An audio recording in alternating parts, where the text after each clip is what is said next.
Good morrow, nerds! This week on the LarpHouse, we are going to show you how to make your own LarpSafe weapon. I have brought in a friend of mine to show us his technique. His name is Rob McDermott, and he has been making LarpSafe weapons for himself and the LARP community for over 20 years. Hello, nerds! Welcome to the tutorial part of the LarpHouse series, and we are here this week with Rob McDermott, and he is going to show us how to make a boffer sword. Sounds good. Let's go! So for materials, we use a carbon golf club, a hacksaw. When you're cutting the head off, you want to use some painter's tape around the tip to keep it from splintering too much. Some foam, razor blades, a razor blade holder, straight edge, hot glue, soda can, heat gun, contact cement. The kind of contact cement that you use is pretty important. You want to use DAP, red can, the fast dry formula, and the green cans are awful. Don't use them. That's what you need to build a foam sword. So there's different kinds of foams that you can use to make boffer swords. This is a nice basic foam to work with. This is a closed cell polyethylene. This kind is available at Walmart, although it seems to be kind of phasing out. A roll of this is less than $10 usually, and will make about 7 swords, I think. So that's good stuff. This is the really good stuff. This is cross-linked polyethylene, so it's got really, really tiny bubbles as opposed to the bigger ones. This comes in really huge sheets that are about $40 each, so it actually works out to be only a little bit more expensive than the cheap blue foam. Specifically, this is 2-pound cross-linked polyethylene. Another foam that Rob didn't mention here is L200 foam, and that is a really soft closed cell foam that's extremely durable. It's wonderful for sanding, and it's good if you want to paint your sword and still have it be soft. This is another kind of foam that gets used a lot.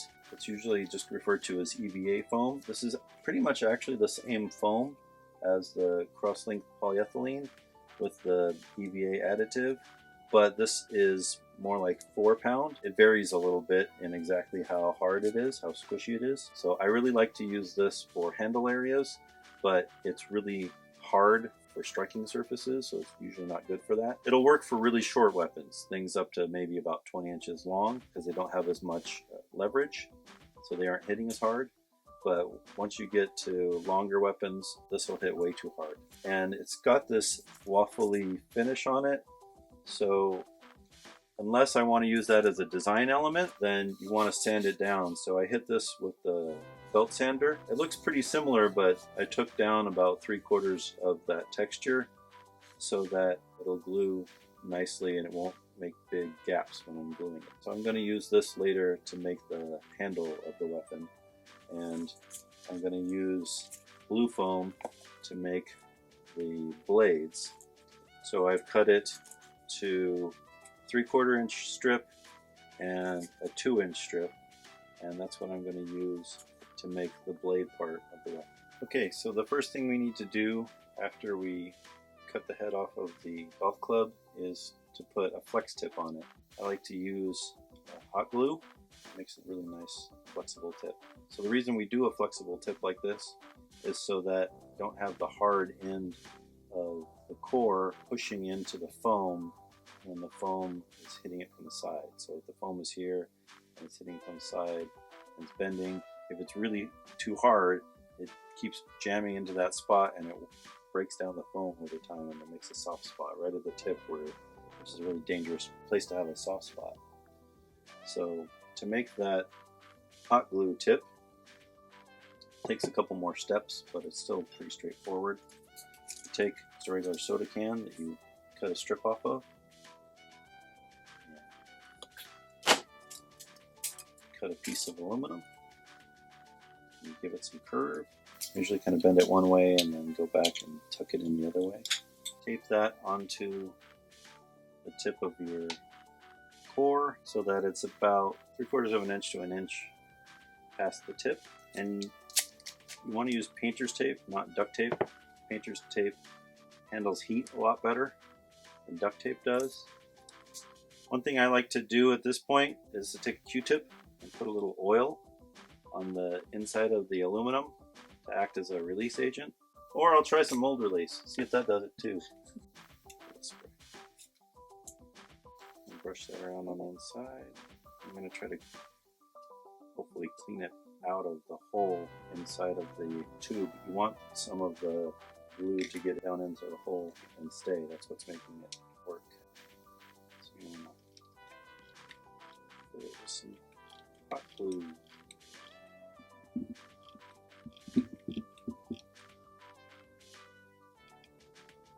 While it's still nice and hot, I want to tap it on the ground a few times to make sure some of it gets down into the tube.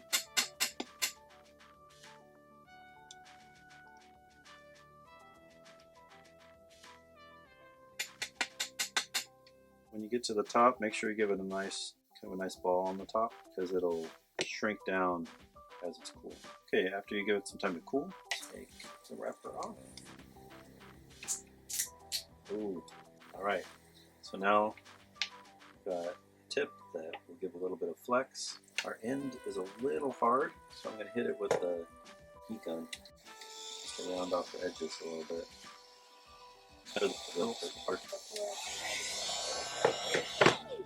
Alright, so smooth out that a little bit. Now we have a nice tip. And we can start working with the foam. So we need to cut our length. One of the important things to keep in mind when you're figuring out how long to cut your pieces of foam is that you want to go past the end by about an inch, maybe an inch and a quarter.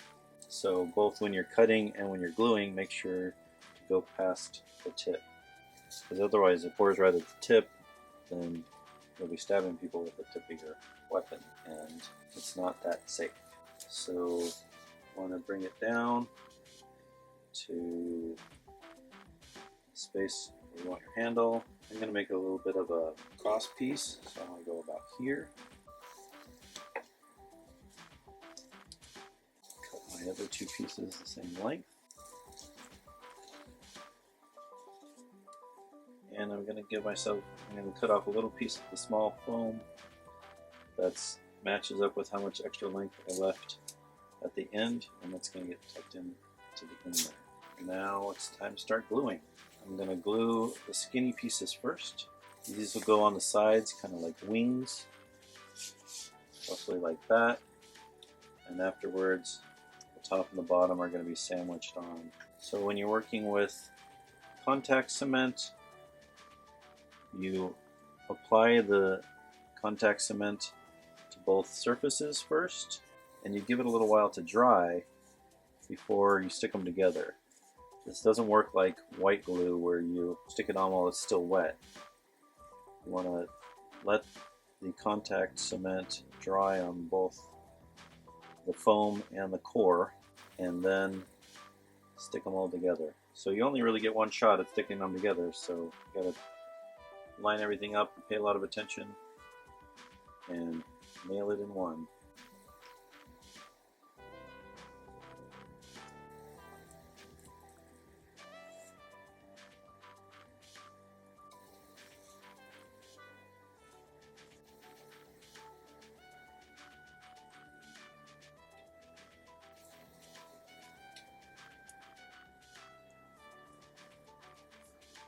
And I'll give everything a few minutes to dry. And it's going to take a little bit longer for those to dry, so I'm going to go ahead and start putting glue on the tops and bottom pieces.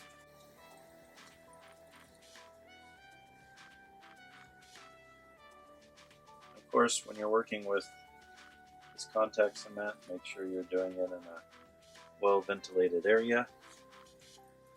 We've got lots of doors open and fans on to make sure that we blow out all these fumes. If you've got it, you should use a chemical respirator. Looks like these are dry enough.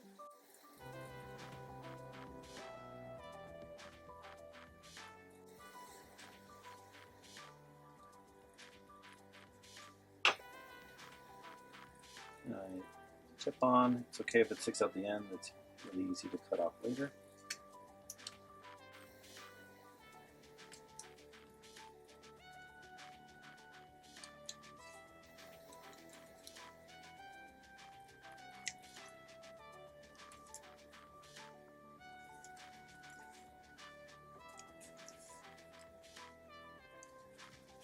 It's also okay if that's uneven, because that's also easy to trim up.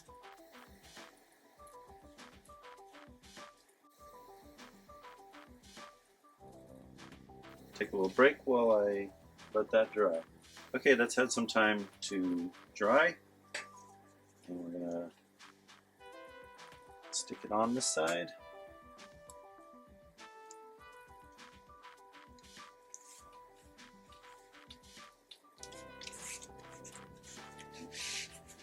Pat it down. Okay, so with that dry, we attach our last piece.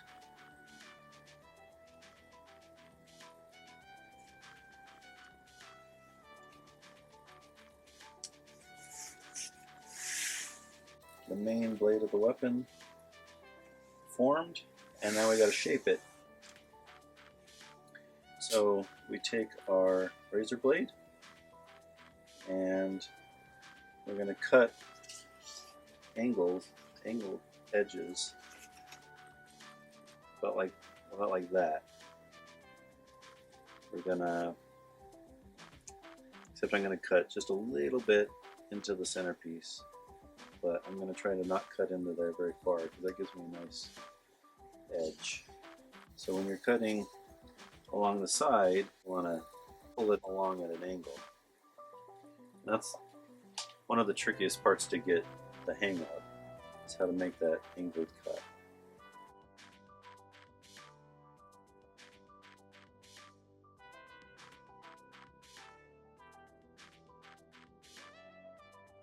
Now I want to do the tip. So for the tip, I pretty much go at about 45-degree angles in all of the directions.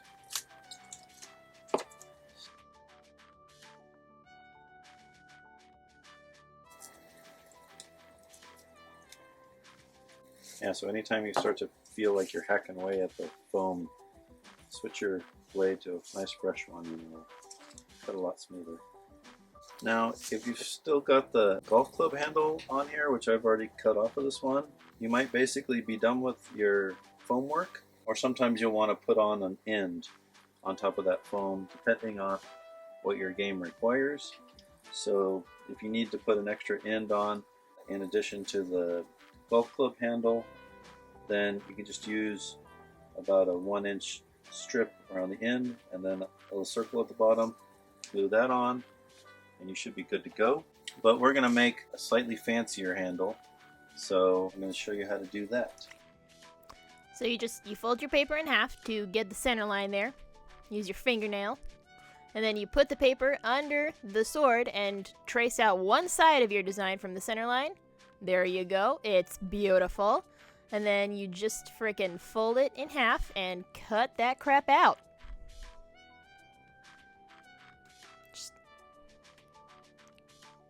Just beautiful. Flawless execution. Now you're gonna trace it 3 times. And just cut off the excess. And cut it out. Beautiful. Just perfect. Bam.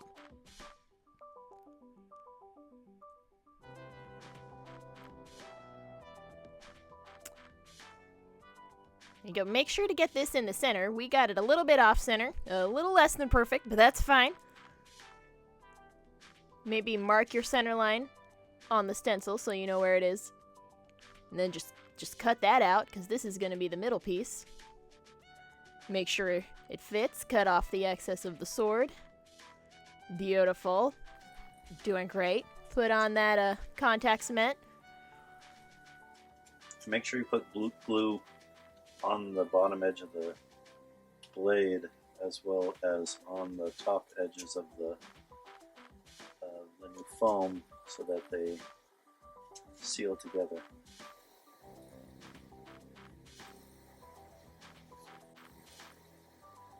I'm going to pause while we wait for some glue to dry. So we've let that dry. Attach the first piece. This is usually the trickiest one. You got to make sure you line it up rotationally with the rest of the blade, as well as getting it centered on the core.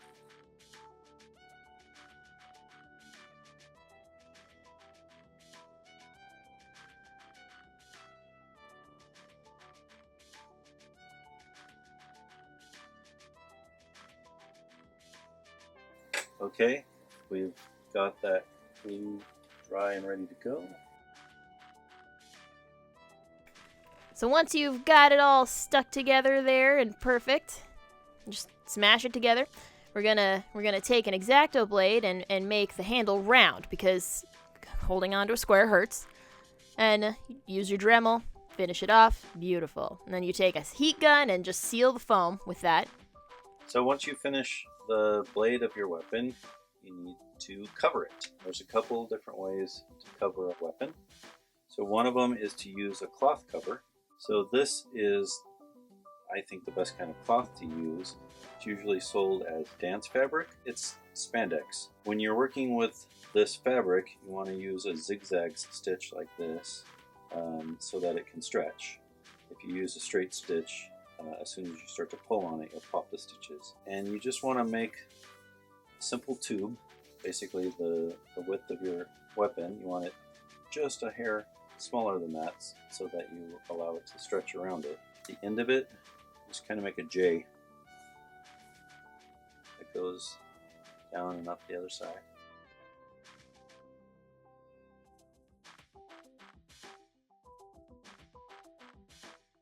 And then just trim it off. Easiest thing to do here is just tape it with electrical tape. Plastidip is a rubberized coating. You can use Plastidip in a 3-part method where you coat the base in like a straight black, and then paint it, and then top coat it using like through the roof.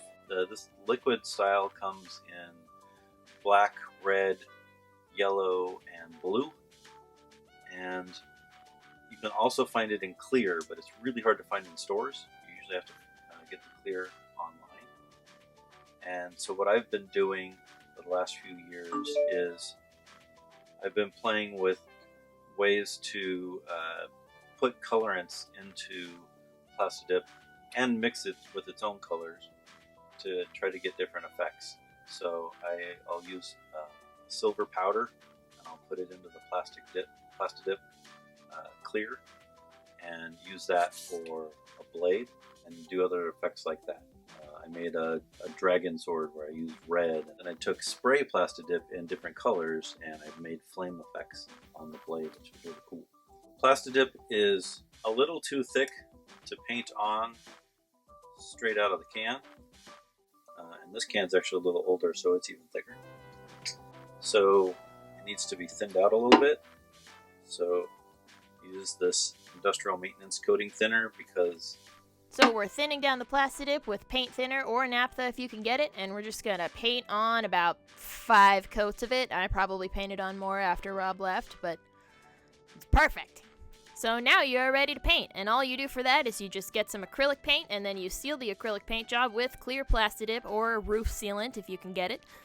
To see how I painted mine, because I did not do a traditional painting job, I am doing flames. You can subscribe to our Patreon page and get an exclusive first look, early release of the painting video. It will be out for everyone eventually, but you know, depends on my mood.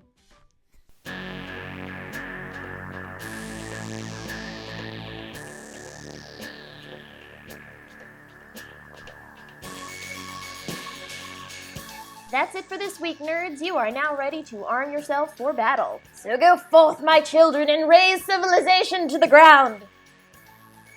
I mean, what? Anyways, if you have a different way of making LarpSafe weapons, tell us about it. We may show different techniques in the future. If you like what you see on our show and want to see more, please consider making a small pledge on our Patreon page. That'd be cool of you.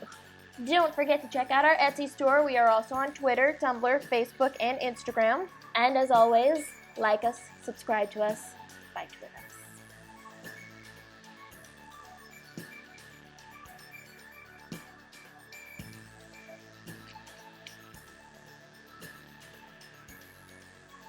should have done these nails.